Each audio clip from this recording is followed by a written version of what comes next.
Transmitter device activated. Coordinates set for Earth 2.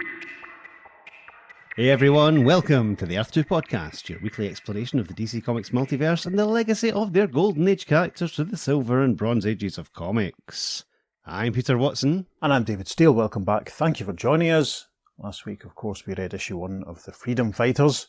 We love fighting for freedom. Yeah, we do. Over land and air. And this week, we're bringing you issues 2 and 3 of Freedom Fighters. Yes, because there's so many ongoing series published at this period of the Bronze Age, be it Freedom Fighters, Secret Society, All-Star Comics, etc. And to stop us taking 25 years to get to the crisis, we're going to cover a couple of issues at a time on these ongoings, just to kind of move things along a bit. Isn't that right, Peter? Oh yes, it's going to be a fun time for all. So yes, issue 2 then of The Freedom Fighters, published on the 10th of February 1976, a couple of weeks before George Harrison's 33rd birthday. If you worry about such things, Peter will now tell us about the cover. We have the cigar band at the top, and on the top left, Uncle Sam's racing towards us. He has striped flares on, folks. Very cool, very cool. A small Freedom Fighters logo. The line of DC superstars. More mind-stunning action with the newest supergroup of all. 30 cents, number 2, June, and this week's number is 30496. Approved by the Comics Code Authority. And we have the lovely Freedom Fighters red, white and blue logo, which is sensational. And the main image on the cover, we have the Silver Ghost with his right hand outstretched. From it is bursting a red ray of energy, which is enveloping the characters on the left-hand side of the cover, who are Black Condor, Phantom Lady and Dollman, and they seem to have been turned silver. And the Silver Ghost looks gleeful at this, and he turns round to the Human Bomb, Uncle Sam and the Ray, who are coming in on the right-hand side of the cover, and he says, "Ha! I've turned your pals to silver, Uncle Sam. Now become my slaves, or these freedom fighters will die." And there's a caption at the bottom saying, "He's back, the Silver Ghost." Yeah, it's a kind of a Defenders 39 spin on what happened at the end of issue 1. Yes, I like how here we see them sort of rendered in dynamic action poses, as opposed to sort of just sort of standing still. Yes. Like they did in Freedom Fighters issue 1, but not to worry, it's a very dynamic cover. Listeners, I have a scan of the original cover art for this, which I've been putting on the socials this week. Keep your eyes peeled. So exciting. We shall jump in now. We're not doing full reads of issues 2 and 3 today. We're part reading, part summary, in the format that we established with that Black Hawk episode a few years ago when we were covering multiple issues at once. If you have them, please do read along. We begin an opening splash page, which very helpfully has the credits at the top. Jerry Conway, writer-editor, Pablo Marcos, penciler, Tex Blaisdell, inker, present The Freedom Fighters in Rampage. Gosh, yes, they've joined the cast of the Marvel UK reprint series that showcased the Defenders and Nova and such like. How exciting. Is that an excuse to put some issues of Rampage up on the socials? Always. I don't know. Always an excuse, yes. As if I need one. Another small caption tells us where we are. Columbus Circle, Manhattan Island, New York City. And this is a very striking image. The Ray and the Human Bomb looking on as Uncle Sam has gripped a hold of the road surface by the looks of things, and he's pulling it up. The Ray is encouraging him, saying, "Come on, Uncle Sam, move it. The cops will be here any second." And the Bomb says, "The Ray's right, Sam. We gotta hustle." "I hear you, boys. Believe me, I'm doing the best I can." And he strains, and there's a crunchy sound effect as he tears up the road. Fantastic. Got the original art for that page as well. Listeners, look for it in the socials any day now. Banded muscles twist and strain, concrete groans, and with a mighty heave and a scrunch, Sam rips up the roadway, holding it above his head as the Bomb cries, "You did it!" And we can see through the hole underneath the subway tracks running underneath Manhattan. The heroes step forward, looking down into the hole. Sam, replying to the Bomb, says, "That I have, Bomb, but I can't say I'm proud of the fact." "This is no time for pride, Sam. We got us a job, and we might as well get started." And with that, the Human Bomb dives into the hole in the ground, and he lands on the subway track with the Ray following him down into the hole. The Bomb comments on the reliability of the subway service in NYC and remembers that when the Freedom Fighters were on Earth X battling the Nazis, the Bomb used his powers for good. And as he takes off his glove, he says, "Well, Times change. The bomb then reaches out and touches an approaching subway train. There is a massive... and we see passengers inside the train reacting and observing the ray flying past them. We follow the ray as he flies on to the 59th Street Columbus station, where he scuffles with some policemen before using his powers to absorb the light from all of the bulbs in the station, leaving it in absolute darkness. Human Bomb catches him up, and they run back up to street level, where Uncle Sam is talking to policeman himself, with the cops saying, Now look, fella, let's be reasonable. Even if you do look like a walking Star-Spangled Banner, it doesn't give you the right to tear up the blasted streets. So, are you coming quietly, or do we get rough? Ray and the Bomb arrive and tell Sam that it's time to go, and they fly off with the cops firing after them. And with bullets zinging around them, Ray, Uncle Sam and Human Bomb take their leave. Shoot! Shoot! Don't let him get away! Too late.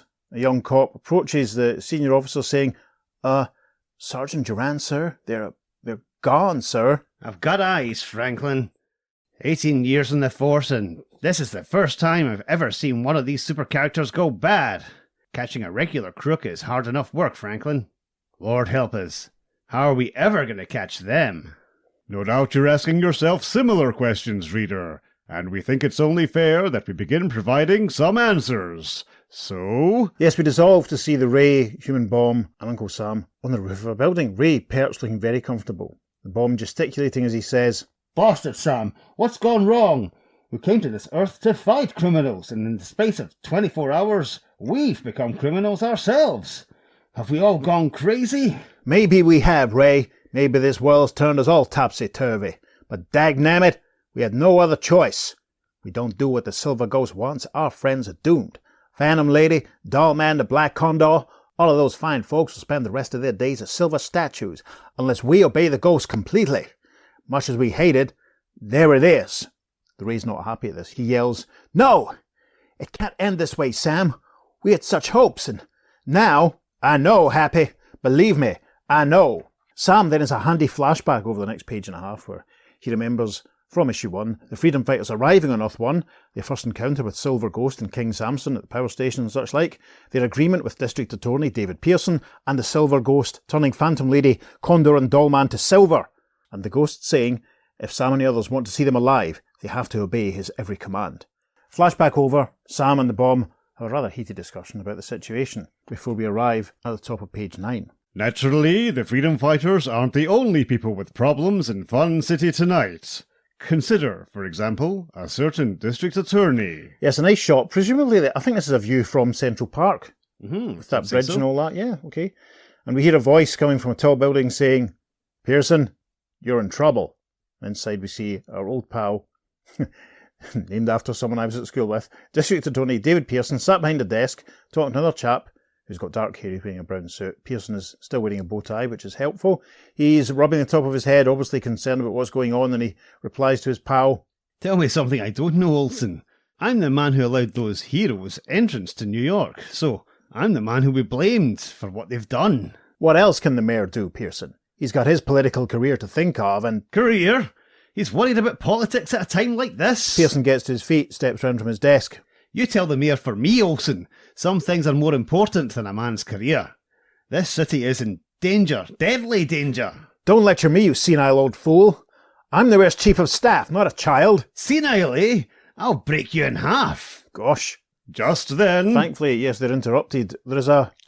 And then as a TV screen on the wall seems to... Well, helpfully, Pearson looks at it and says... What? And Olsen says, The wall television. It's turned on by itself. And indeed, showing up on the screen, as you'd expect, is the Silver Ghost. Olsen exclaims, But that's impossible. How? And on the screen, the Silver Ghost rants at us all, saying, Attention, people of New York. This is the Silver Ghost, your once and future master. By means of the science at my disposal, I've taken control of your television receivers in order to bring you this very special announcement. My ancestors once owned most of Manhattan Island when it was known as New Amsterdam. Through treachery and deceit, the island was stolen from us over 200 years ago. Today, my friends, I intend to regain my heritage, first by crippling New York's communications and transportation, and then by assuming total control.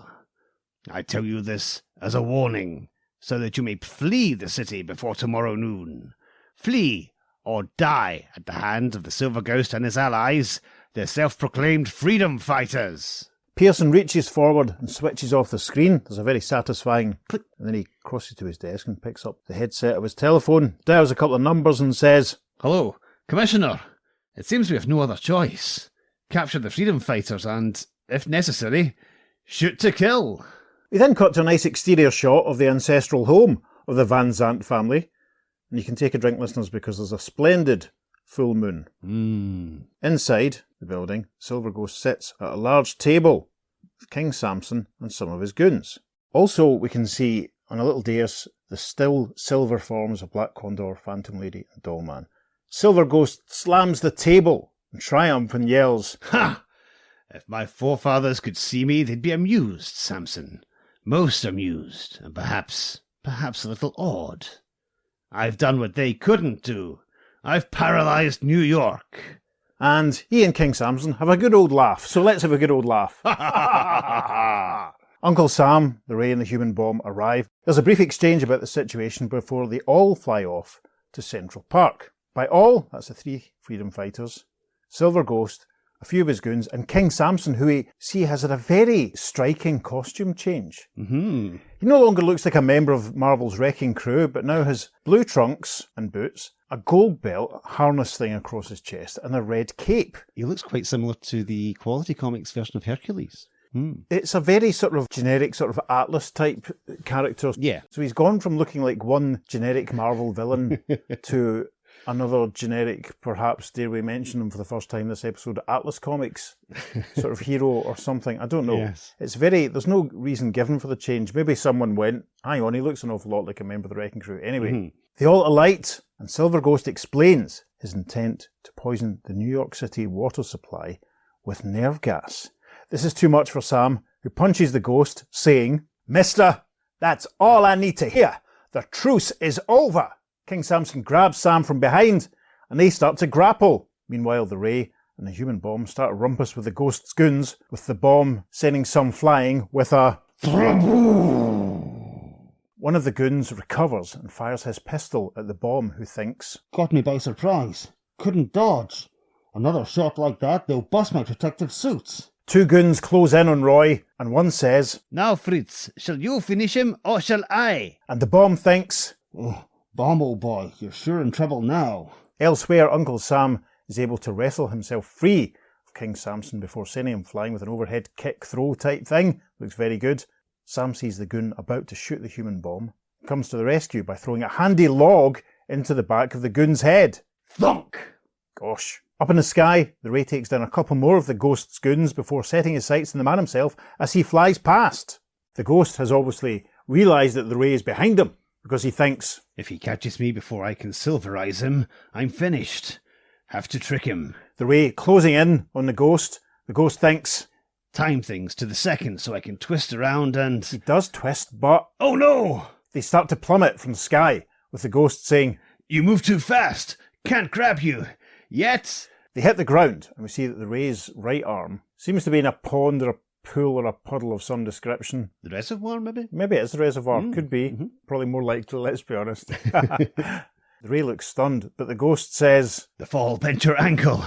Now, while you can't move, the Silver Ghost strikes! but the Ray, of course, is able to move. He manages to roll out of the way as the ghost's glowing hand comes down and strikes the water, causing a massive splash and causing the ghost to look a little bit concerned as he says very quietly, Oh my lord. there is a massive... and we see the Silver Ghost with one hand in the water reacting as if he's been electrocuted. There's a massive red aura all around him. He seems to flip into negative. The Ray has recovered quickly, gets to his feet in the next panel and says, if I didn't know better, I'd swear the ghost just short-circuited. And we see the ghost lying stretched out on the ground, smoke and sparks coming from him. Uncle Sam and the human bomb arrive on the scene with Sam saying, Seems to me that's exactly what happened, Happy. Darned if I know how, Maybe I do, Sam. says the bomb, reaching down to examine the ghost's hand that's still in the water. Wires. A power pack. A gram of radioactive material. Yeah, we can see him dismantling obviously some kind of equipment is attached to the Ghost's right hand. Bomb straightens up, saying, The Silver Ghost's Midas touch was an electromagnetic gimmick. Bozo here was a fraud. But if he's dead, says the Ray, then Sandy, Daryl and Tom are doomed. Not necessarily, pal. I'm a physicist, remember? A gadget like this should be a piece of cake for a guy like me. And he thinks. I hope.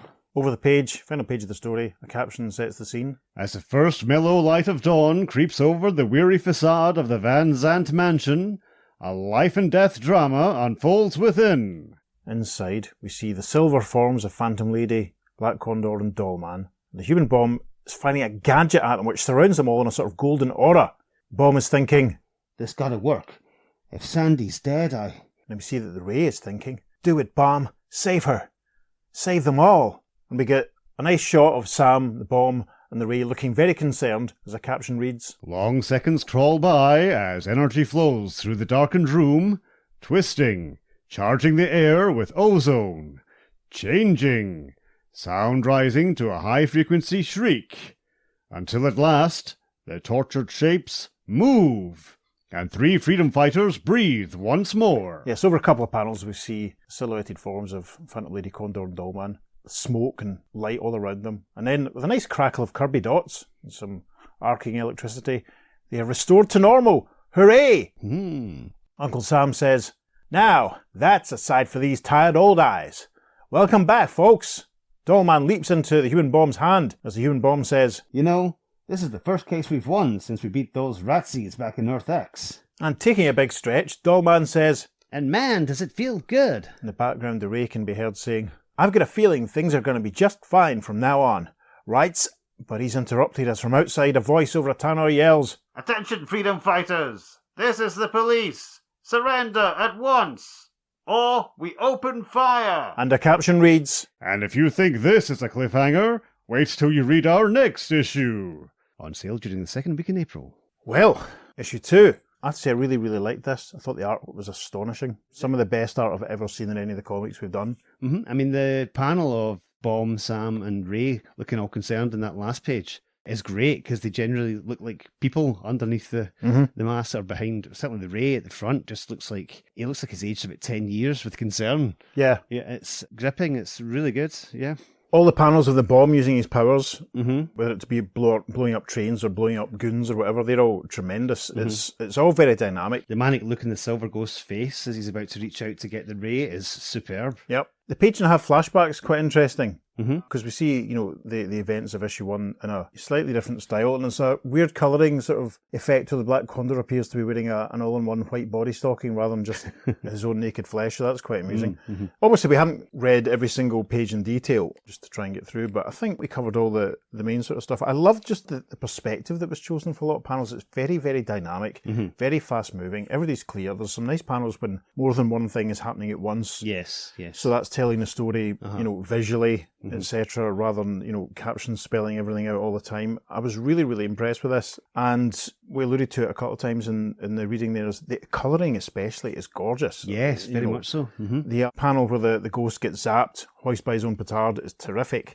I liked this a heck of a lot. It was, I don't think I'd actually read it all the way through before. I think, as I said before, I've said more than once, I've had a full set of Freedom Fighters since basically 1993, never been able to get through it. So it's quite good that we're actually, and listeners, when you get to issue 3, you'll maybe see why. I'm really glad that because we're reading it now, I'm having to read it because I really enjoyed this. It was fast paced. It didn't feel quite as marvelly as issue 1. Yeah, very much so. Issue 1 had a lot of setup to do, and also this continued the plot very nicely and gave us a nice conclusion to the Silver Ghost story. If you remember in issue 1, we thought Sam might be going a bit senile when he called Dollman Daryl Dare. Well, in this issue, he calls the human bomb Ray. Yes, instead of Roy. Yeah. So, I don't know, unless he's maybe thinking of the Ray. It could be Ray or Roy, he's meaning to say, but he's actually talking to the human bomb. So it's interesting. That's a very interesting point that you make, because that makes me sort of think, is Sam, if he is going a bit senile, is it either, let's be honest, it's probably just a mistake on the part of the writing of the letterer. But we are doing conjecture. Yes. Is it a comment on the state of what was going on in the USA at that point? Is that a reason why Sam's losing his marbles? Could be. Because it was the USA losing its marbles in the wake of Nixon, etc.? There we go. Discuss. Yes. Discuss. Next week we'll be covering Captain America becoming nomad. Yes. Ross and Chuck and everyone, you can let me know what you think of my my reasoning there. I don't have too much to add to this one because it was all killer, no filler. Yeah, it flowed along really quickly. I like the fact that the police are after them now. That gives it a nice little twist. Yes. Literally, they turn up in the first issue. They're given a huge base and free reign to do what they like. They're welcomed as heroes, and then suddenly the coin flips, and everything's the opposite in the space of like an issue. Yeah. I mean, the only downside, obviously, is that Phantom Lady and Black Condor and Dollman don't get anything to do at all. But trouble is, when you've got 6 heroes, you've got to kind of get the balance. So it's going to be interesting watching how that's sort of handled over the course of the series. You know, it ran till 1978. We're going to be doing it in chunks. This week, obviously, we're doing issue 2 and 3, and we'll do issues 4 and 5. Probably been a couple of months, actually, before we get to them, the way it's all going to plan out. It's going to be interesting to see if everyone gets their turn in the spotlight. Yes. And how it all plays out. Because in this one, good demonstration of the Ray and Human Bomb's powers and stuff. Sam's strength as well. Yeah. Yep. We'll have to see if everyone else gets the opportunity to shine. Interesting that David Pearson came back. Yeah, that was good. That's good to see him recurring again. character, David Pearson. Yes. It's funny how the Silver Ghost and everyone are now flying, because remember he had that flying vessel in the first issue? That's right, he did. But now he's flying under his own power, as are his henchmen, actually. See, when yes. you look in that panel, they can all fly. How very modern.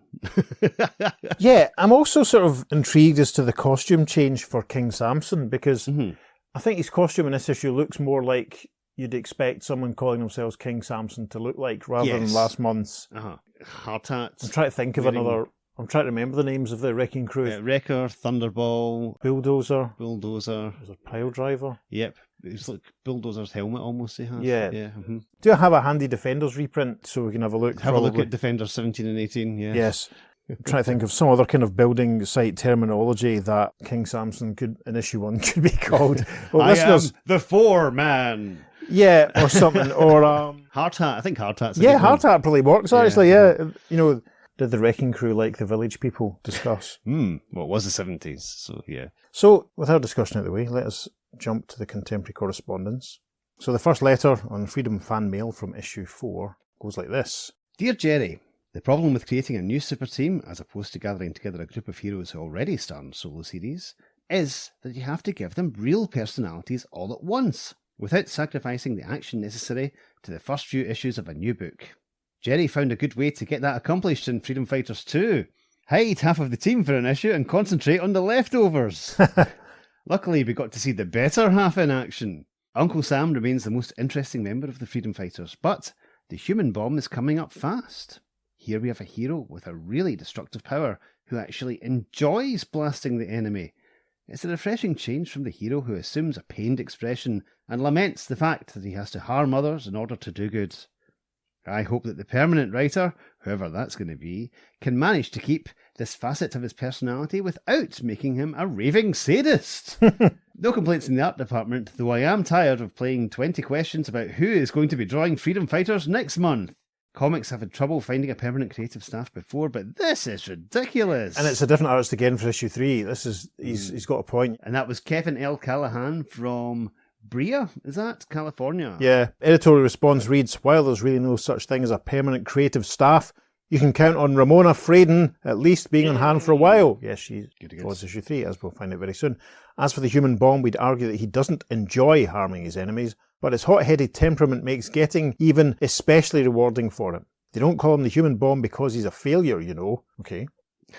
Next letter, Dear Jerry. Just a few questions which are quite important to a continuity freak such as me. Here we go. Right, question 1. Will any mention be made of stories that happened in the Freedom Fighters quality books? With footnotes, of course. Is this letter from Roy Thomas? Question 2. What happened to Dollman's fiancée? Was she killed? Well, that's a point. Mm-hmm. Question 3. Will our band of heroes be meeting the Plastic Man and Blackhawks of the Earth they are on now? That's an excellent question, because as we've established, there are quite a few Plastic Men and Blackhawks. Yes. Question 4. Well, I like this question. How about guest stars in future issues? For example, some heroes that haven't been seen for a while, such as Sargon the Sorcerer, Johnny Quick, or even the Vigilante. And that letter is from Philip M. Botwinick, Woodhaven, New York. Editorial response. How DC's version of the Freedom Fighters ties into the character's quality continuity is up to the new team, which will be guiding the book's direction with issue 5. But more on that later. Darrell Dane's fiancée, Martha Roberts, aka Doll Girl, plays a role in next issue's story. Oh, wait and issue see. 5, of course. We'll have to a wee wait before we see that. Mm-hmm. As for guest stars, Wonder Woman is the only one we have in mind so far, but since the spectacularly talented Ramona Fradon also pencils Plastic Man, Is this where we tell the listeners we're going to be doing an issue of Plastic Man quite soon? Listeners, we're going to be doing an issue of Plastic Man quite soon. It is good. Excellent.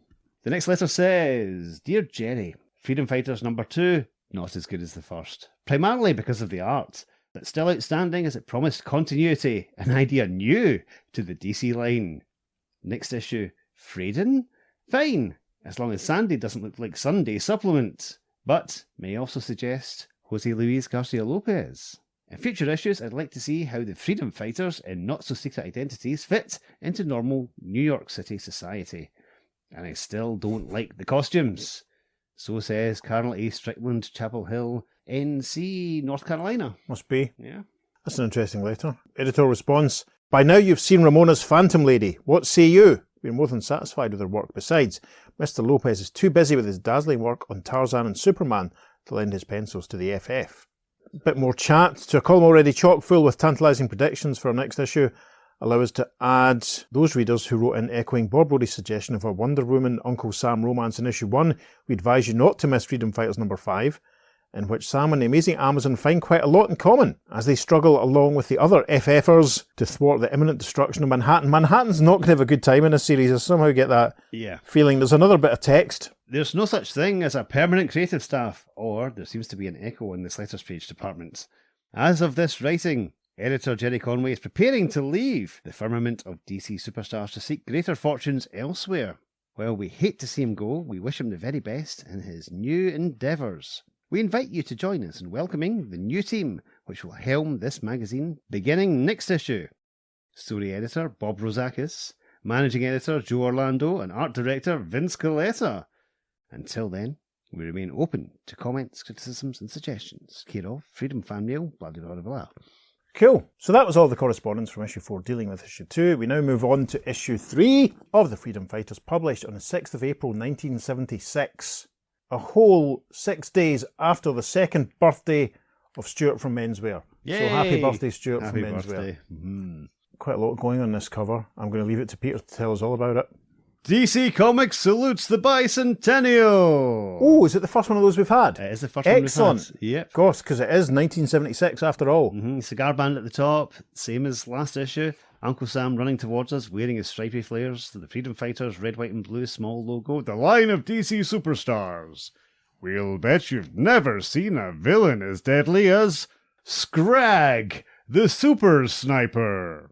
30 cents, number 3, August, and this issue's number is 30496. That's the same number as last issue. Wow, snap. So, right, do these numbers correspond to the titles then?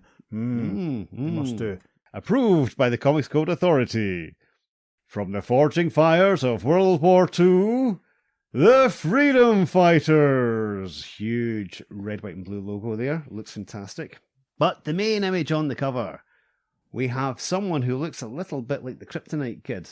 Yes. Standing on what I can only call a sky sled, like from Flash Gordon. Yeah, this is... Listeners, I'm just going to say this immediately. This is one of the most troublesome costumes I've ever seen in my life. Peter might anticipate my issue with it and he might say so. If not, I'll articulate that why, etc. very soon, shortly, blah, blah, blah. And this character seems to have his hands plugged into the controls. Seems to have his arms, plugged into the controls of this sky sled. He is zooming through the sky. He is firing at the Black Condor, but he misses him and hits a building. The top half of this skyscraper seems to be falling off. My yes. goodness. Uncle Sam's leaping up towards him. The Ray's trying to come in from behind. And this villain, who I think we can assume is Skragg, the snooper sniper, as he fires this gun, says, You heroes think you're tough, Uncle Sam? Well, let's see you stop this. And as Sam leaps up towards him, he shouts, Mister, you just declared war. Yeah, it's very dynamic. Do you think that, is it meant to be the Empire State Building? Could be. That big pointy bit at the top. I have trouble with this costume and I'm going to walk us through it. So he has green skin, evidently, because his face is green and his arms and stuff are green. Bear with me. Mm-hmm. And he's got a little sort of orange and black skull cap thing on. And he's got orange leggings and green boots in that particular 70s Buccaneer sort of style that Cyclops and Captain America and Hawkeye wore. See, if you just look at it, it looks as though he's got orange leggings. I hope to God he's wearing green trunks, because otherwise he's got a belt with a sort of orange thing coming up out of it. And Peter is frowning, so I think you can see where I'm going with this. If you read it, that his face and arms are essentially naked and bare and exposed to the sun. And because his trunks are the same colour as his face and arms, does that mean he's got his backside out? He's not wearing any trunks?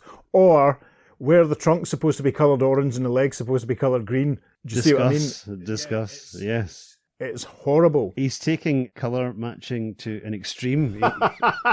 He basically went into Peter Gamby's shop and said, have you got anything that matches my skin tone? Yes, I hope so. Because I want to make it look as if I've not got anything on from behind. I have a pair of trunks just like that I wore as part of my Aquaman costume. Listeners.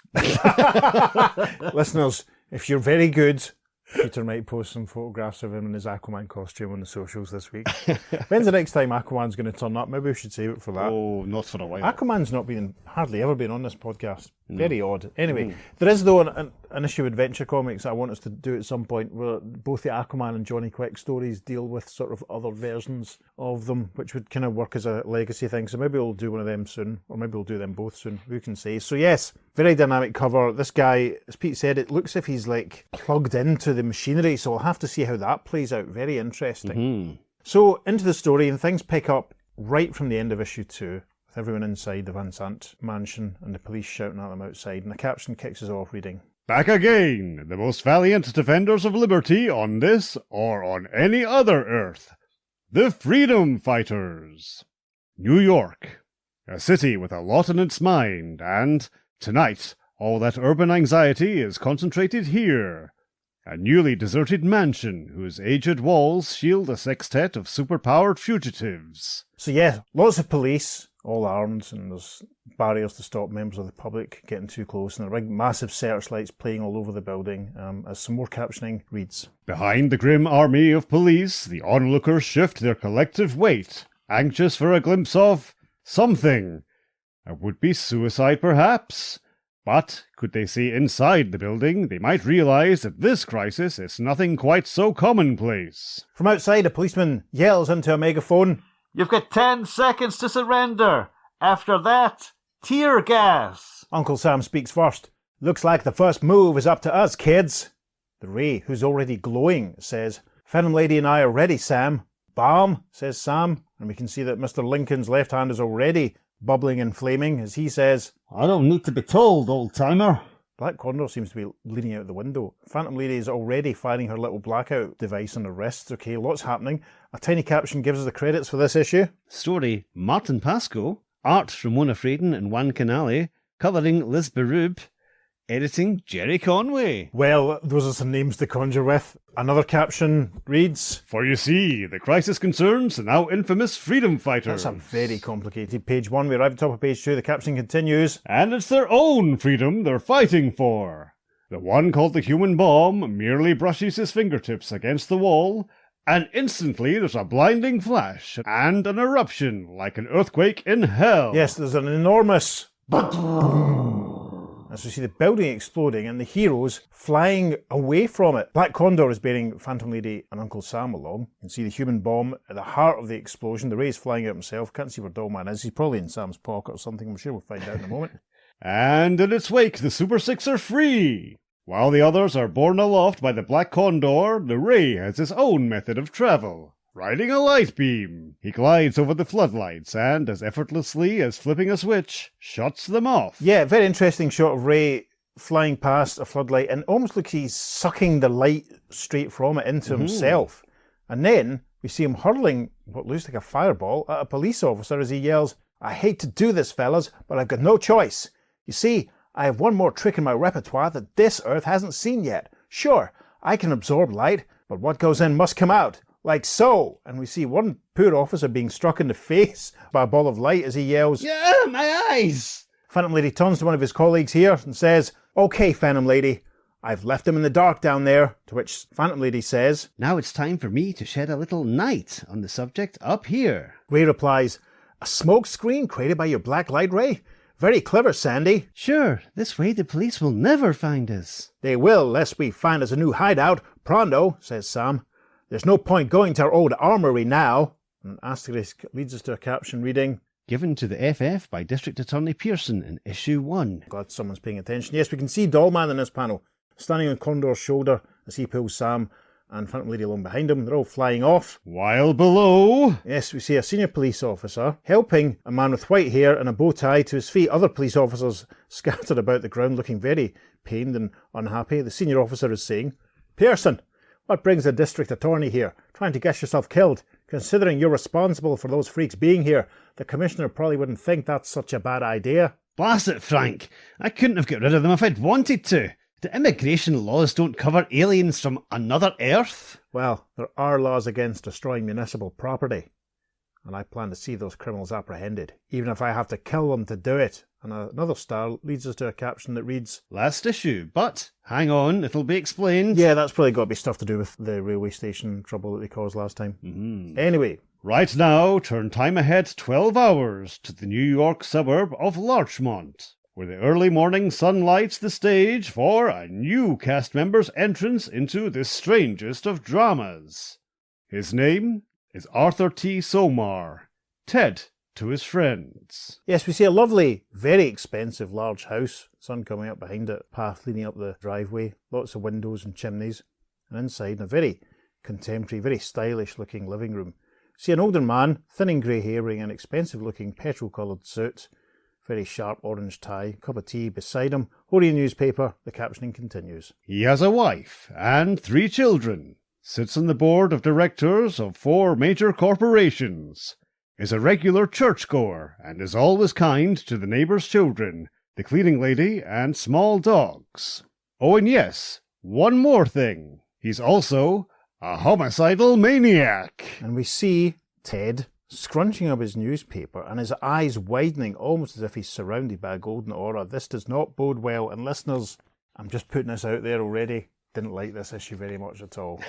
We arrive at the top of page 4. We may never know what pressures have led Ted Somar to the act he is about to commit. If indeed he himself knows, he cannot verbalise it. And there's an inset shot of Ted's eyes, wider, crazy looking, as the captioning resumes. Perhaps it has something to do with his wife, Midge, a vapid, slightly shop-worn woman with a voice like a vacuum cleaner sucking up ground glass. And, yeah, I hate this page, listeners. Out of all the stories we've done, this is up there with that Lois Lane one with corporal punishment. This is just horrendous. We see this Midge, poor Midge woman, obviously meant to be overweight, strawberry blonde hair and a ponytail, big earrings. She's wearing a purple blouse, tight blue trousers, big necklace. She's putting some tulips into a vase as she's saying, "Teddy, can you take Beth to the orthodontist tomorrow?" When he ignores her, she begins to hum tunelessly like a canary after a lobotomy. Maybe that's what tipped Arthur T. Somar over the brink. Maybe. Yes, we see Midge humming and Ted sat on his couch, newspaper tight in his hand, but then the next panel, he stood up. She started the garbage disposal now. It sounds just like her, only louder, and she can't hear Ted behind her, his briefcase clutched in white-knuckled fingers. Yes, Midge is kneeling down, scraping a plate into the garbage disposal, which must be on floor level. Ted, eyes still wide, briefcase in his hand, standing behind her. It's one of those Herculite jobs. Very sturdy. There won't even be a scratch on the metal hinges that dig into her scalp. Yes, this is horrible. See Ted bringing the briefcase down violently on the back of Midge's head. And the funny thing is, neither Ted, in this moment of meaningless fury, nor Midge, as she watches the last of her life seep onto the floor, realize that both of them have finally gotten what they always wanted. Yes, and it's always that Midge is slumping to the ground. We see her leaning against the counter surface and she's muttering, "Why, Teddy, why?" And then Ted, briefcase in hand, walks away with just her outstretched hand as the final panel of page 4 as a caption reads. Continued in third page following. We arrive at the top of page 5. Morning on West 29th Street. In the hours since last we saw them, our stalwart heroes have settled into makeshift headquarters in a dust-encrusted loft. We see 5 of the freedom fighters gathered around a sort of furnace in the middle of the room. Phantom Lady wrapped in her cape to keep warm. Sam and the human bomb trying to warm their hands. The Ray and Black Condor are there also. The freedom fighters discuss their lack of money and how to convince the police that they weren't in league with the Silver Ghost, which is obviously difficult now that he's dead. They then discuss tracking down the Ghost's goons, possibly in their civilian identities. But Daryl Dane, aka Dollman, arrives and pours cold water on that idea by showing the rest of the team the wanted posters for them all that he's just picked up at the post office. Daryl then goes on to tell the others that he spent the last of his savings on electronics supplies, and he builds a gizmo that after an infusion of power from the Ray and from Phantom Lady will give them all a cloak of invisibility, enabling them to get around without being seen by the police. And the perfect opportunity to test Daryl's new toy soon arrives as a local sporting goods store is robbed by 4 lads carrying ski sticks, all wearing orange shirts and red shorts, blue masks and gloves, and roller skates. How 70s can you get? Is this the first roller skating villains we've had on the podcast? I believe so, yes. Okay. The freedom fighters arrive on the scene and under their auras of invisibility do their best to tackle the robbers. There's a great shot of Black Condor grabbing one guy by the throat as a caption reads. The thieves are stunned speechless as, without warning, they are struck by blows seemingly from nowhere. Invisibility is like that. But the criminals are stunned for only a moment. Uncle Sam is struck over the head by a ski stick by one of the goons, I think by luck, because one of the other goons sees the ski stick bending and he says, I see it, but I don't believe it. I mean, I don't see it, but I do believe it. Help? The next panel, we see the Ray hurling a burst of light at one goon carrying a bag of cash, which he drops with cash flying everywhere. The guy cries, "Ah, my eyes, I can't see." But what we can see is, bizarrely, in the air, up in the sky far above them, is a weird sort of circular disc with a fin on it. Too bad about the fighters. Just when they're on top of things for once, along comes a nasty break, in the form of an odd spacecraft, materializing over the Manhattan skyline. A craft our stalwarts are too preoccupied to see. It's a spaceship that's appearing. Interesting. But their lousy luck doesn't end there. Enter Arthur T. Somar, stumbling from the train station in a stupor of insanity, as if this were any other business day. In the foreground of this panel, we see Black Condor kicking one of the goons in the stomach, sending him flying, roller skates a go-go, and Arthur T. Somar emerging, as the caption says, from the train station behind them, still wide-eyed, still carrying his briefcase. The Ray zooms in, striking one of the other goons so that he rolls into a lamppost, saying, "Look, Sandy, we can momentarily blind them and let the fight roll to a stop." Right. What you can do with your light bolts, I can do with my black lights. See Phantom Lady striking one of the other goons in the face with a burst of the black ray from her wrist device. Cash lying all over the place, listeners, it must be said. It looks like they're carrying the money out in bags for bowling balls, which is quite interesting. The weird spaceship can be seen up in the sky in the distance as the captioning resumes. Onward, Somar stumbles, feeling as though his head were wrapped in gauze, and only dimly aware of the horror left behind in Larchmont. Dispassionately observing the scene from their spacecraft is a pair of explorers from the antimatter world of Quard, a world whose values are diametrically opposed to ours. A world where good is evil and evil is good. Yes, these two new arrivals, they both kind of look like Lex Luthor to me. Yeah. They're both wearing green tunics, which have sort of weird cross-hatched white harnesses over them, very much like the supervillain Luthor outfit. One of them is gazing into a weird sort of device, another is operating on a couple of controls. The first one is saying, "You were wrong, Kylo. Terra is not so different from Quad. I see men stealing, just as we do." Yes, we can see he's looking into a weird screen. We can see Uncle Sam punching at one of the goons on the screen as this guy continues. "But those bad men in the colourful garb seek to stop the noble thieves." And we get an asterisk here, which leads us to a caption. Note, Quard has perfected a process for turning antimatter into plus matter to permit exploration of our universe. When used on living beings, the process alters the optic nerves. Thus, the Quartains can see the freedom fighters. Jerry. The alien, looking back at his screen, continues. "We must do something. I've got it. I'll give the hooded men a strazer to even up the odds. And his colleague asks, a what?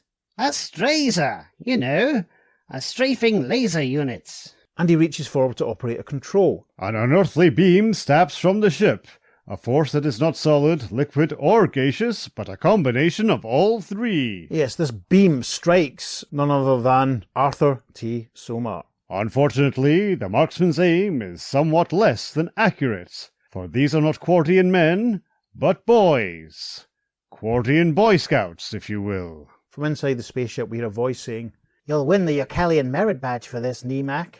and with a burst of yellow light, the spaceship vanishes. Having completed their evil deed for the day, they return whence they came, leaving behind a rather perplexed Ted Somar. Under the influence of the alien substance, he slowly begins to mutate, and, inch by agonizing inch, Arthur T. Somar is displaced by something totally anomalous to human life. Skragg, the super sniper. Yeah, this is horrible. Peering out of nowhere is a purple metallic sort of gun platform. And Arthur T. Somar's skin sort of turns green, a little jagged line grows over his face, his clothes transform, and he mutates into the guy that Peter described in the cover, whose hands have vanished. Instead of hands, he has sort of like, they almost look like headphone jacks stuck onto the end of his wrists. One of which is obviously plugged into this device that's materialised in front of him, and he starts to lift up into the sky. Swift as thought, Skragg hurtles skyward to unleash the fury of the damned. Fury of the Damned, I think that's a big finish story, isn't it? Right. Skragg, we get a proper look at him here. He's got green trunks. Yes, we can see there's a crease in the material, so it's just sheer fluke that it matches the colour of his skin. He has a belt that looks like it's got cartridges. He's got these boots on that look like the sort of thing that Captain America and Cyclops and Hawkeye would wear in the 70s. And both of his wrists plug into the controls of this little gun platform, which he's now flying over the city, and with a massive karoo, he is fired into a couple of skyscrapers. As he's doing this, he is saying, Conflagration annoys Skragg. Skragg wishes it annihilated. And when the scream of traffic and hysterical pedestrians can be heard once more... Yes, we're with Uncle Sam and the human bomb. Human bomb seems to be trapped under something as Sam is saying, Bomb, did you... No, old-timer. I swear to God I didn't. I kept my protective gloves on the whole time. They've got to the feet in the next panel, dusting themselves down. The bomb says, Then how? I don't rightly know, son, and frankly, I'm downright nervous. Black Condor and the Ray can be seen with Condor saying, The Ray's a bit banged up, but he'll live. Remind me to tell Daryl that being visible is fun, but useless against a 90-pound brick. Come to think of it, where is Doll Man? And we see a couple of little jaggedy electrical waves, almost, as Sam says, on the other end of the distress signal I'm getting, I reckon. Now in the background, Condor takes to the sky, saying, Come on, people, let's move. And in the foreground, well, not even the foreground, because the proportions are awful. The Ray seems to be in the foreground because his head is twice the size of Sam's, but he seems to be standing equally in front of Sam and behind Sam at the same time. Who drew this again? This is Ramona Fraden, I think. Did she do it in a hurry? Anyway, the Ray is saying at this point, Sandy, anybody seen Sandy? With stunning speed, a trio tracks the signal to its source and finds not their compatriots, but rather... Yes, it's Skragg, the super sniper, his gun platform resting on the roof of a building, and it's firing again. Black Condor is carrying Human Bomb and Uncle Sam along with him. They're still surrounded by their invisibility aura, and seeing Skragg, Sam says, Thunderation! What on earth? It's just a wild guess, guys, but I'd say Earth had nothing to do with that. We see a massive shaboom as a bolt from Skragg the super sniper's gun platform strikes another skyscraper, prompting Condor to observe, look at the range of that weapon. The building he just sapped looks like it's in Rockefeller Center, 25 blocks away. To which Sam says, well, let's quit jawing and get him. He can't hurt us because he can't see us. We're invisible, remember?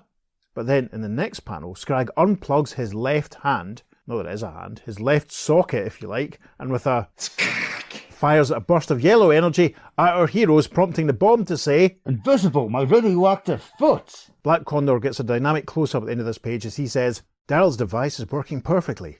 Normal people can't see us, but this dude, normal he isn't. In fact, Then he looks down, good lord, I've dropped the others. Black Condor, you're the worst superhero ever. I know. You'd think you'd have noticed. No time for a soliloquy, Black Condor. Your pals are plummeting to their death. Thankfully, the Ray arrives and catches the human bomb as Condor flies to try and catch Sam, telling the Ray and the bomb to go after Skragg. The bomb isn't too pleased at Condor telling them what to do. Brilliantly, the Ray is able to ride Skragg's energy beam, and he does, with the human bomb holding on. Next instant, the human bomb releases his grip upon his light-propelled comrade's legs, swings towards Skragg, and an irresistible force meets an immovable object. Yes, as the bomb drops, he takes off his right glove. Skragg unplugs his right socket and looks up saying, What manner of trickery is this? And fires from his little socket with a at the precise instant that the human bomb unleashes his force, so that they in fact cancel each other out, I suppose. Result: backlash, and an opening for the Ray, who pours light more intense than 1,000 flashbulbs into the sniper's eyes, with a result that's somewhat predictable. Yes, great shot of the Ray striking Skragg, who seems to fall backwards, and the caption for the first panel of the next page then reads, No doubt you've been wondering where Dollman has been all this time, eh, reader? Wonder no more. Yes, Dollman is seen in all of his diminutive glory, striking a blow to Skragg's foot, which makes him lose his balance and fall from his flying gun platform. Simultaneously, Black Condor catches Uncle Sam just in time for Skragg to plummet past and for Sam to knock him out with a punch to the jaw. Walk! Amazing. Back at the loft, Human Bomb, Ray and Dollman all argue over the fact that Phantom Lady is missing and that none of them noticed because they were all actively engaged and thought she was with the others. The Ray is worried that Phantom Lady may have been hurt in the explosion, and Human Bomb reassures him that they will go and look for her as soon as they finish dealing with the weird sniper guy. Which takes us to the top of the next page as Black Condor and Sam, still wearing their invisibility auras for some reason, are standing over Skragg, who is stretched out on a mattress. Condor, examining him, says, He's coming round. Good. Come on, let's get him out of that costume. Sam, it's not a costume exactly. Somehow it's grafted onto his skin. Lordy! And then Skragg, waking up behind them, says, What? Where am I? What's happened to me? I can't feel my hands. And he looks down at the weird sockets at the end of his wrists as Condor tries to reassure him, saying, Easy now. My hands! Good Lord in heaven! Where are my hands? There are feverish minutes of questioning, but all that emerges is a jumble of disjointed information. Dollman, Ray and Human Bomb have joined Sam and Condor. We see that Skragg, or Arthur, is sat in a little crate now, head in his sockets, I suppose, as opposed to hands. Condor is saying his name is Arthur Somar, and that he doesn't remember destroying any buildings. I don't buy it. I say we hand him to the police. Sam moves forward at this point, saying, Hold your horses! We gotta read him his rights. It's the American way, you know. Now then, young fella, you got the right to remain silent. I know that. I'm a lawyer. Just let me make the phone call I'm entitled to. There's a slow dissolve and a caption reads, Presently, Yes, we see Somar, aka Skragg, obviously in a public phone booth. We've got a lot to say about this one. Yeah. He seems to be using his socket to dial, and we hear the operator's voice through the earpiece saying, What number are you calling, please? suddenly, inexplicably, it happens. Yes. If they've been watching the Never Give a Sucker an Even Break episode of The Incredible Hulk at this point, I wonder, because we see the expression on Skragg's face changing, sweat on his brow. He seems to grow angrier as the operator's voice again says, I repeat, what number are you calling, please? And in the first panel of the next page, the caption reads, Breakout! And yet another fit of madness, Skragg cuts loose. Yes, he's gone from the phone booth, and he's now firing both sockets up at another building. There's a massive Baroo! But this time the freedom fighters are ready. They have guessed that a sinister alien persona has possessed Ted Somar, and instantly they launch themselves in pursuit. I'm really glad that the freedom fighters have been able to do this, because it means we might get to the end of this terrible comic. We see Skragg using his left socket. It looks as though he's squishing something out of it to summon his gun platform, which is falling towards him. There's an interesting... And then he flies off, the freedom fighters flying after him. There is stillness now in the place of Skragg's rebirth. Stillness broken only by the voice of a lone telephone operator. A voice like a vacuum cleaner sucking up ground glass. Ah, that's what triggered him. And we see the public telephone hanging on its cord, which is what they used to do, younger listeners, and the voice of the operator saying, Sir? Sir? Are you there? Cut to the World Trade Center. Twin towers of concrete and steel rising 1,350 feet above the sprawling metropolis. In a fall from such a height, there is no hope of survival. And as the fighters recognize it as their latest and perhaps final battleground, they realize that the stakes in this game are very high indeed. We see Skragg flying towards the World Trade Center, Black Condor bearing Uncle Sam and Human Bomb, and presumably Dollman as well, along behind, with the Ray flying above him. We see the Human Bomb as he thinks, What's this clown's next act? Fragging those towers? and then we see a weird concentric yellow burst of energy coming from the gun platform and striking him as he exclaims, Huh? That new ray feels like it's shaking me apart. My heart! Oh! "Oh my goodness." Skragg says, You seek to destroy Skragg, but Skragg will destroy you first. We see the Ray and Dollman arriving as the Ray says, "Heads up, people. Looney Tunes is getting violent again," and there's a Skragg! sound effect as Skragg again fires on them. With lightning speed, the Black Condor descends to a nearby rooftop, enabling Uncle Sam to borrow a billboard. Yes, Sam demonstrating his strength here as he lifts up the billboard, which is an advertisement for cigarettes with a raven-haired beauty holding up a giant packet of cigarettes and a graphic caption that reads, "I love drags." That's of its time, isn't it? Incredibly so. This is... It feels like someone is venting in this issue quite a lot, doesn't it? Anyway, Sam starts to lift the billboard. "I figure you're fast, Condor, but the question is, are you fast enough to outrace a laser beam?" If I get your drift, Uncle, we're about to find out. The next panel is a cracker. The Ray and Dollman closing on Skragg as Dollman flies in and punches him in both eyes with a bah, as he says, Don't blind them with another light, Boat Ray. I want this rat to see stars. and there are concussive stars bursting all over the place. Terrific. Suddenly, Uncle Sam thrusts the uprooted billboard into the path of Skragg's ray, and... So presumably Skragg must have fired after Dollman punched him in the eyes, because we then see Uncle Sam lifting up the cigarette hoarding and it absorbs the blast from Skragg's gun, with Condor saying, "What were you saying about my speed, Sam?" "Nothing. It's just dandy." So I guess what was happening there was Skragg fired in panel 1, Condor and Sam grabbed the advertising billboard as Dollman punched Skragg to took him out, and Sam then used, with Condor's help, the billboard to absorb the explosion from Skragg's gun. Sure, let's go for that. Listeners, this is the one time that we should be doing this podcast in vision, just so you can see me looking at Peter with sheer desperation as if to say, does this make sense? We've cancelled our YouTube subscription so you can't see it. Yes. Have we? No, we've not. Interesting jokes. Right. Back to it, and we're nearly finished, listeners. Don't worry. There is another caption. Meanwhile, the Human Bomb has doffed one of his protective gloves, and... Yes, we hear him thinking, Oh, that ray must have been designed to stop my heart.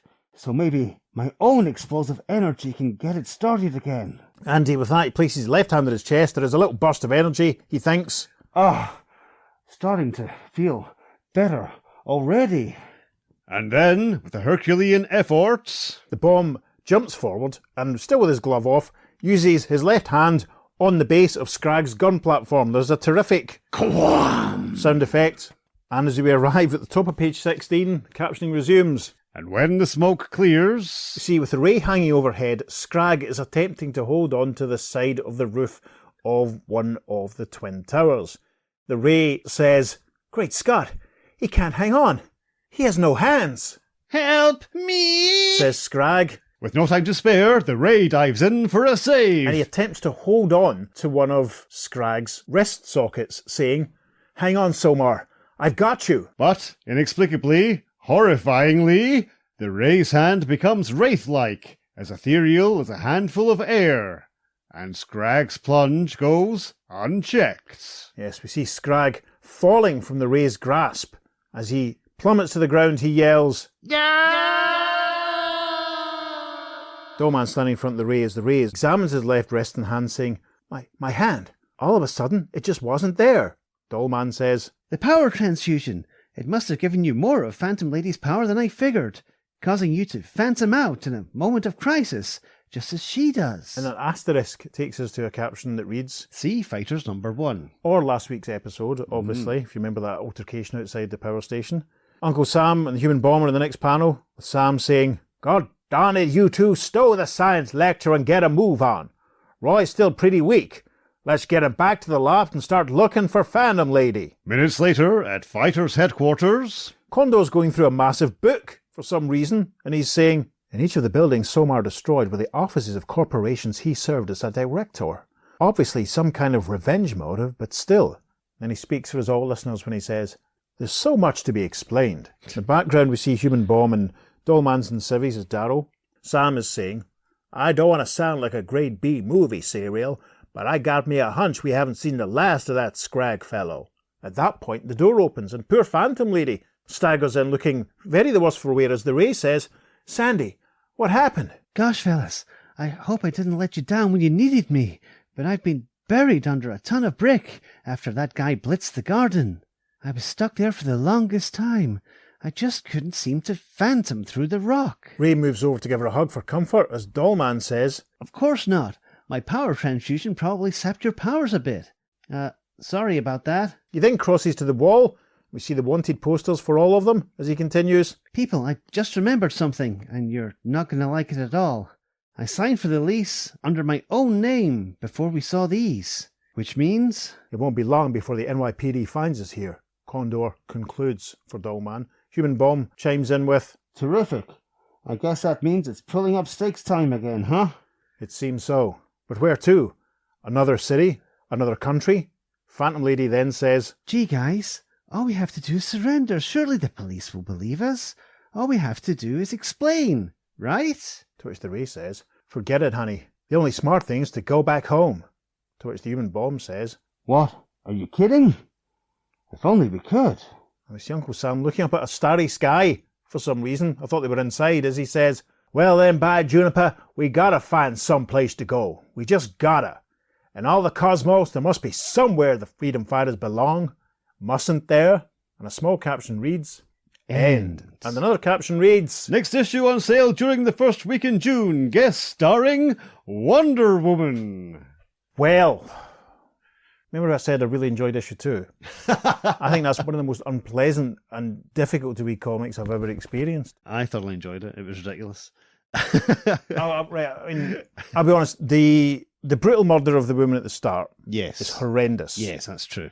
Mm-hmm. And technically, a lot of this was very bad. Hopefully you won't tell as much after Peter's magnificent editing deals with it, but there's quite a lot of captioning and speech bubble positioning which doesn't really make a lot of sense throughout this. It doesn't flow very well. No, the storytelling's pretty poor, to be honest. We've already had letters from readers complaining about the ever-changing creative team, and this is obviously the third artist in 3 issues, and it's a different writer. So I'm guessing that some of this issue might have been done in a hurry, Yeah. but at the same time, the strong theme of this man going nuts, having his falling down moment and being triggered and being wound up and obviously stressed out his nut, killing his wife, and then at the wrong moment being possessed by this alien power, which just gives him more energy to vent his frustration. And then just as he's calming down, he gets triggered again by the telephone operator, who sounds like his wife, and he goes off on it again, only to fall from the top of the World Trade Center, which is a bit symbolic because the Ray can't hold on to him, and all the superhero soap opera stuff all around it. I was talking to Steve the other night and he said he'd read issue 1 and hadn't enjoyed it.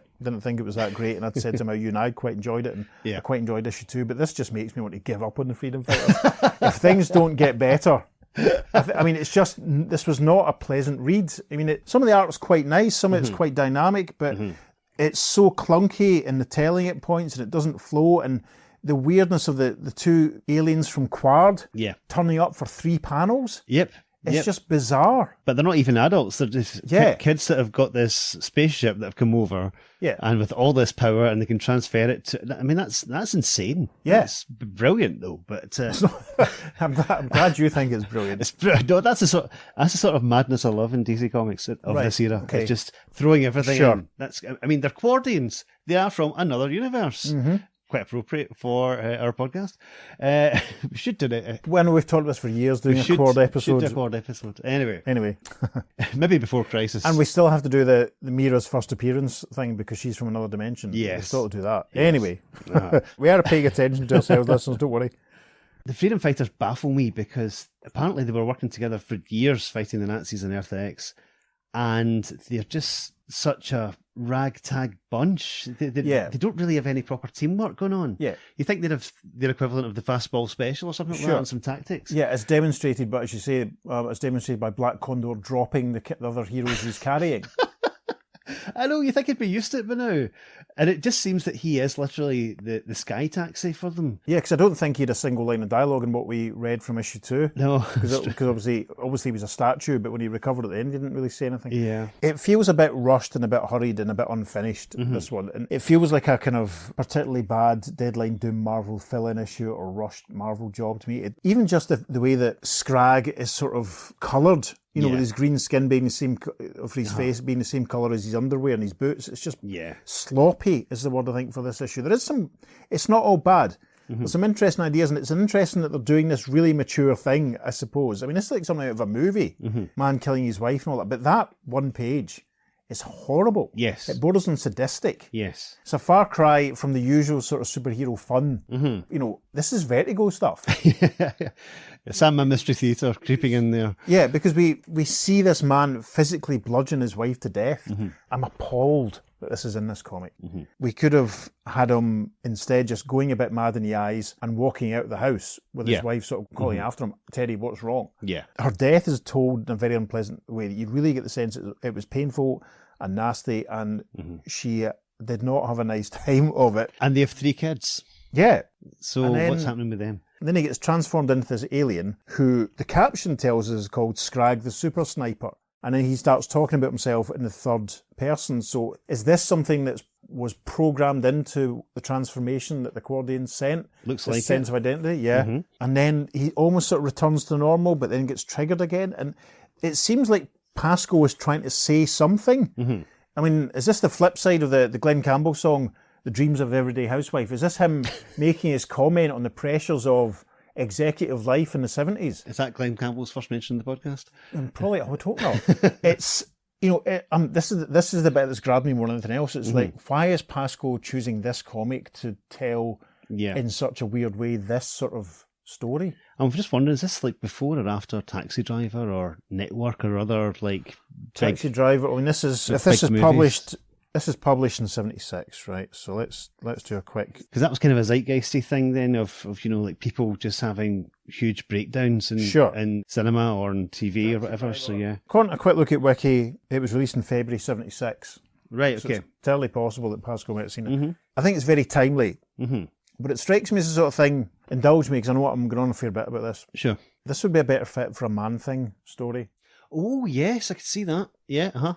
Than a freedom fighter's costume superhero thing, because if you compare it to something like A Candle for St. Cloud or all those Crisis on Campus type covers, it's making a pointed statement on society at the time filtered through the superhero lens. And I think it's really jarring because with these sort of superheroes, it doesn't really fit. Whereas if you put it in Man-Thing, Man-Thing would turn up maybe at the end and, the guy would be scared of him and burn him, or Man-Thing would just maybe be represented by a poster or something. Sure. This feels like Pasco had a story he wanted to tell, and it's been crowbarred into this ongoing saga of the freedom fighters. Yeah, I can see that. With the result that it feels almost schizophrenic. Like some of the storytelling is really like, the one page with the cigarette advert.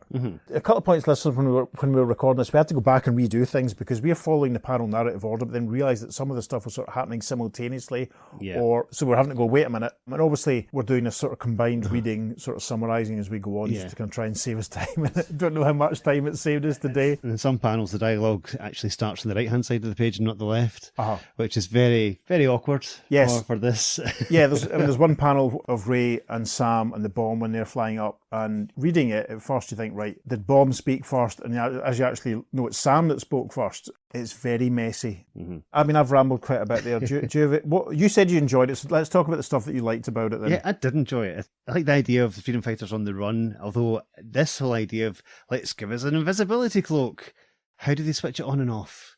Because it seems to be on all the time. Yeah, once it's added, it doesn't seem to add anything because the alien can see them, so it's pointless. Why have they even got it? And they've got is like a slight glow around them. Yeah, when they're in action, just so we can see what's going on. Otherwise, it'd just be Skragg blasting at nothing. Yeah. And the only time they actually use it is for the 3 or 4 panels when they're fighting the guys robbing the sporting goods shop. Yeah, which is hilarious. because they're literally clad in stuff that was stolen from the sporting goods shop. They've got ski masks on. They're using the ski poles as weapons. They've got roller skates on. Yeah. It's phenomenal. That's just ridiculous. Yeah, I wouldn't say it is so low rent. It's fantastic. Yeah, and it's so random. They're dispensed with in basically barely a page. As they should be. Because after Skragg fires the first time, it feels like there's a couple of pages missing at that point. Sandra talks about him striking the garden. So was that supposed to be in Madison Square Garden? Was that supposed to be where they were when this was going on? They vanish after that one page. I get the feeling some of this feels very underdeveloped and underwritten. Yeah. They're almost like a comedy distraction from what else is going on. And to me, it just seems really, really uneven. There's a couple of different stories going on at once, and they don't really congeal too well for me. And they don't really seem to care about Phantom Lady vanishing. Yes. That's shocking. Awful. Yeah. Uh-huh. The fact that she's is basically not even written out, it's almost like they just forgot about her. Because obviously we've said how in issue 2, Condor and Dollman and Phantom Lady were all turned into statues, which is why they didn't have much to do. And then again, Sandy gets nothing to do in issue at all because everyone just forgets about her. Clearly the writer and artist forgot about her. I know. I would not have complained about Ramona Fradon drawing Phantom Lady for 6 pages. Yeah. You know, we get her for like 2 pages. It's so messy. And I mean, I can't get past the negatives for this one, unfortunately. It kind of sours it a bit for me. I take your point. There is some fun stuff and interesting stuff in it. But it's, no, this is not a good one as far as I'm concerned. Giving Phantom Lady powers as well. I know they said it was just to make her, like bump her up a bit so that she's a bit more level with the rest of them. My wife Christine has got this thing that she always says is that powers aren't a personality.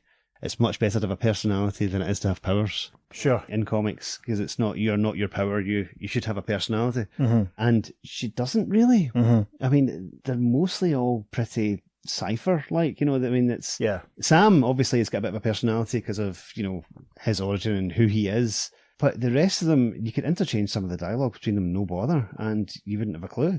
That's one of the reasons that made it hard to actually read these last couple of issues, because the dialogue is pretty much interchangeable between them. Yeah, there's a slight bit when there's a bit of resentment towards the Black Condor for taking charge, and there's a slight hint of jealousy from Human Bomb as far as Ray and Sandra's sort of flirting, for want of a better way of putting it. Yeah. But you're right, it's very disjointed, and I think the changing creative teams can't be doing it any good at all. I could imagine it being cancelled within 2 months after this issue. I can't imagine that a lot of people were enjoying this at the time, really, after the first 2 issues were really quite solid. Yeah. There's one interesting art mistake you picked up on when we were recording. Yes. Yes, the bit where Human Bomb is sort of confronting Skragg. This sums it all up, really, the kind of general schlockiness of the whole thing for me. The point is, and annoyingly, the pages aren't numbered in this issue. So it's the bit when Human Bomb and Ray are flying towards Skragg, and Ray drops Human Bomb down. And Human Bomb, we can see quite clearly, has taken off his right glove. He's holding it in his left hand, and his right hand is outstretched. But then the hand that you see in the next panel, stretched towards Skragg as he fires his gun. We might put this little sequence in the socials so you can see it for yourself. It's his left hand, because his thumb is on the right side. And it's his left hand with no glove that strikes it. And that just sums it up. It's a mess. To me, it's so scrappy and Scraggy. And and it's that one panel we talked about when the perspective is all wrong. Hang on, I'll find out which page exactly. Yeah, the last panel of page 9, which is the one at the top, which is Skragg firing his weapon with a big karoom, and they're all sort of under the collapsed building and whatever. Yeah. Ray does say, "Where's Sandy?" But look at the perspective in that final panel. Yeah. Condor's flying up in the background, but Ray is clearly standing, the way it's been coloured, the way he's been drawn, he is standing behind Sam. Now, if that little burst of yellow behind Sam, see if that wasn't there, see if that was just coloured neutrally. Yes. It would work. Yes. Because we would just have the Ray's head in the foreground of the panel, and we wouldn't need to see his neck and his torso. But it's been the way it's been coloured there, it looks like he's become a giant. Yeah, he's become a giant version of, that's it. He's become a giant. But that just sums it up. Those 2 panels to me just sum up that this is clearly a rush, a schlocky, messy, hurried rush job. And coupled with the, as you said, the way that some of the lettering is placed, so it's a bit confusing when you're reading it, coupled with the jarring unpleasantness of poor Arthur and what he's done to his wife. And it's horrible. We've never read anything as pointedly, it borders on misogynistic. It's horrible. Be assured, listeners, there'll be no panels of that going on the socials, because it's just awful. It's very uneven, isn't it? Yes, but that's one of the things I love. Well, I'm glad you did. I'm glad someone did. I like a bit of variety in my comic reading. We've gone... This is obviously doing these 2 issues together as an attempt to save time, but we've gone very long. Incredibly long. God, we better get to the letters, listeners? Let's see if the readers agree with me or if they agree with David. Let's spin on to issue 5 for Freedom Fan Mail. There's a bit of text at the top of the letters page that reads, "Hi there, I'm Tony Isabella, the new story editor on Freedom Fighters. Originally, I'd planned on using this space for the now traditional introduction stroke rap session, usually inflicting the helpless reader whenever a comic mag gets a new editor. But at least this once we're going to dispense with tradition. If you know my name already, then you also know what I've been doing for the past few years and where. If you don't know my name, then you probably couldn't care less. And if you're wondering what my plans for the Freedom Fighters are, the best way to find out is to buy every issue without fail. So we'll dispense with all that nonsense and plunge right into your letters on issue 3. And the first letter says, Dear Editor, Freedom Fighters gets better with every issue. Peter looked at me there when he said that, listening in a very pointed fashion. The third dish was the cream of the crop so far. I like the touch of continuity. Keep it up. The art, as usual, was superb. And the writing better than ever. And to top it all off, the cover was the best cover on the stands this month. The people of Quard seem to be popping up all over the place. Don't get the idea that I'm complaining though. Their usage here is an excellent way of connecting the Freedom Fighters to other superhero titles DC publishes. Besides, the Quardians have been my favourite villains since the early days of Green Lantern. Maybe Skragg himself was not from Quard, but he presented himself in a manner that the Quardians would have approved of. Please bring him back for a second appearance, as befits a villain of his stature. Of his stature? He was crap! I do have one criticism of this book. The flag extending out to the left of the letters page logo looks terrible. Oh my God. I believe it would be much more appropriate to have the Freedom Fighters standing around something like the Lincoln Monument. So says Frank Antonides, I think that is, from Freehold, New Jersey. Everyone is just swerving here, quite frankly, because editorial response is, "We like the current letters page logo, Frank, but we are open to suggestions. In fact, why don't you all your artists, blah, blah, blah, if take a design, prefer, send it in, Bob Rozakis, blah, blah, blah." Wow. I'm stunned by that letter, because obviously I completely disagree. Right, I'll read the next letter. Dear Editor, it seems prudent to say Dear Editor now since Jerry Conway no longer holds that position in Freedom Fighters, and you have yet to name his successor. Maybe Conway was asleep at the wheel. Maybe he'd already gone for issue 3. Maybe no one edited it at all. Yep. That's just me, listeners. I can resume the letter. Whoever it is, I wish you the best of luck. This is one of my favourite comic books, and I would like to see its quality remain consistent. Good, good. Which seems like a contradictory statement when I say how unhappy I was in issue 3. Ah. Martin Pascoe's writing is both competent and exciting, but here it was also confusing and choppy. Ooh. His plot was spread a little too thin. First, our heroes are being hounded by the police, but while they attempt to elude the law, the Freedom Fighters are also trying to capture some robbers. All this is relatively simple. That's true. I mean, we didn't see any more mention of the police or David Pearson in the rest of that whole story. Nope, that's true. Mm-hmm. All this is relatively simple, yet it remains an intriguing situation fraught with exciting story possibilities. The last thing this tale needed was the introduction of another criminal, much less a homicidal maniac who's transformed into a ridiculous green-skinned assassin with superpowers. It was here that the story took on all the aspects and depth of those crazy Hostess Twinkies ads which appear in your mag from time to time. That's what it felt like. Oh no, it's Skragg the sniper. Distract him with this nice chocolate. Anyway. And he's like, I can't undo the wrapper. Yes. And then, oh God. Marty must have realised this as well. Once he had introduced Skragg the super sniper into the script, he seemed to give up all hopes of retaining the episode's initial intelligence. The art, on the other hand, has never looked better than now. Ramona Fradon lends dimension, angle and excitement to any series she draws. Here, she is superlative. She has given every freedom fighter a distinctive face, an imperative when one draws a team of characters. Long may her work grace this title. Ah, and that's from the always reliable Scott Gibson, Evergreen, Colorado. I mean, some of the layouts were good, but that was not Ramona's best work by 1,000 years. No. Editorial response then reads, Ramona is still working Freedom Fighter turf, Scott, but due to his other commitments, notably Cobra and Metal Men, Marty just wasn't able to remain on Freedom Fighters. So this issue sees Bob, anyone want a puzzle page, Rozakis, beginning his tenure as Uncle Sam and Company's chronicler. So that's 3 writers and 5 issues? Wait till we get to Secret Society. Couldn't I know, yeah. We're anxiously awaiting your reaction to his and my first outing on the FF, so get your letters in the mail today. Well, we still have fingernails. So listeners, you've heard what David and I think of these stories. You've heard what the readers at the time thought of these stories, but we want to know, what did you think of these stories? Are you Team Peter or are you Team David? Write to us and let us know at theearth2podcast@gmail.com. Make sure you follow us on social media, because David sourced some amazing stuff for this episode, and indeed every episode. You do a champion job at that, son. Oh, God bless you, darling. It's always a pleasure. Never a chore. On Facebook, Instagram and Blue Sky, we're at the Earth 2 Podcast, and on Twitter we're at podcast_Earth2, and it is the number 2 for all of our socials. It pure is. Listeners, if you've made it to the end of this episode without going mad and killing your wife, you could consider going to wherever it is you save your podcasts and leaving us a positive review, or maybe even go to our coffee page to buy Peter the price of a beverage, as he spends years of his life editing the 3 hours worth of recording for this episode down to something more manageable. I'll have a baby sham, I think. Plan. I'll have a Bloody Mary. I could do with one right now. On that bombshell. I've been Peter. I've been David. Take care. We'll see you again soon on The Earth 2 Podcast! Transmatter cube activated. Return coordinates set for Earth Prime. The next letter says, Dear Jerry, Fantastic Four... Fantastic Four? There's a Freudian slip. What film is out tomorrow? Dear Jerry, is it tomorrow? Yeah. Oh, well. Okay. That's why I'm not working tomorrow. Oh, Because I'm going to the 10:15 showing. Okay.